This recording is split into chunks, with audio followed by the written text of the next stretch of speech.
কুমিল্লায় ৮টি গরুসহ আন্তজেলার গরু চোর ও ডাকাত চক্রের ৪ সদস্যকে গ্রেফতার করেছে জেলা গোয়েন্দা পুলিশ ডিবি। পুলিশ জানায়, সম্প্রতি জেলার বিভিন্ন এলাকায় গরু চুরি ও ডাকাতির ঘটনা বেড়ে যাওয়ায় পুলিশ সুপারের নির্দেশে গোয়েন্দা নজরদারি ও চেকপোস্ট জোরদার করা হয়।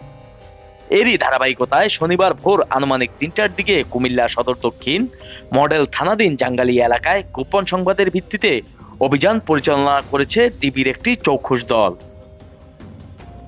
অভিযানকালে ফেনী থেকে ব্রাহ্মণপাড়াগামী একটি পিকআপ ভ্যানে তল্লাশি চালিয়ে ৮টি চোরাই গরু গাভী সহ ৪ জনকে আটক করা হয়। গ্রেফতারকৃতরা হলেন ফাইবুল মাহমুদ ওরফে সিফাত, মোহাম্মদ বেলাল, মোহাম্মদ নুনবী ওরফে সুমন এবং মোহাম্মদ রাহাত ওরফে রাজু।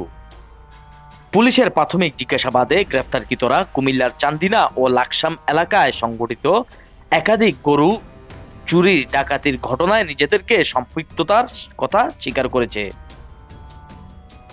এ সময় উদ্ধার করা হয় একটি পিকআপ ভ্যান, দেশীয় তৈরি এলজি 2 রাউন্ড কার্তুজ, চাপাতি ও লোহার রডসহ ডাকাতি কাজের ব্যবহৃত সরঞ্জাম। এদিকে উদ্ধার হওয়া গরু নিজেদের দাবি করে ফেনীর ছাগলনাইয়া এলাকার ভাই ভাই মাংস দোকান এর মালিক পক্ষ ঘটনাস্থলে উপস্থিত হন। তারা জানান, একই রাত আনুমানিক ১টার পর পাহারাদারকে অচেতন করে ডাকাত দল খামার থেকে ৮টি গরু লুট করে নিয়ে যায়।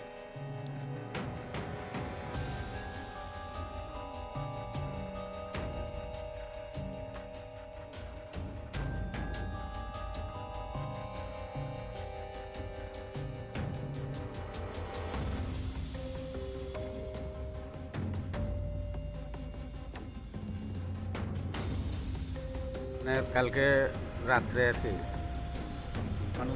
অনুমানিক একটা হইতে মনে করেন আমরা এখানে গরু রাখছি, গরু জবা করার জন্য। তো 5 জন লোক আছিল ওই খামারের ভিতরে, ওরা ঘুমাইছে।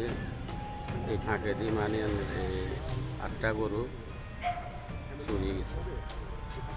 তো আমরা মনে করেন এই গরুগুলা খোঁজ করার জন্য করছি, থানায় গেছি, থানায় মামলা করছি। থানা থেকে মানে আমরা হিসাবে বলছি এই গরুগুলা মনে করেন আমরা পাইছে কুমিল্লাতে, পুলিশ ইয়াতে আছে। তো আমরা পাঠাইছি, আমরা আইছি এখন গরুর কাছে। আমরা আমাদের গরু আমরা চিহ্নিত হয়েছি, এই আর কি। পুলিশ জানায়, গ্রেফতারকৃতদের বিরুদ্ধে সংশ্লিষ্ট থানায় নিয়মিত মামলা দায়ের করা হয়েছে। পাশাপাশি তাদের পূর্বের অপরাধ রেকর্ড যাচাই এবং চক্রের অন্যান্য সদস্যদেরকে গ্রেফতারের অভিযান অব্যাহত রয়েছে।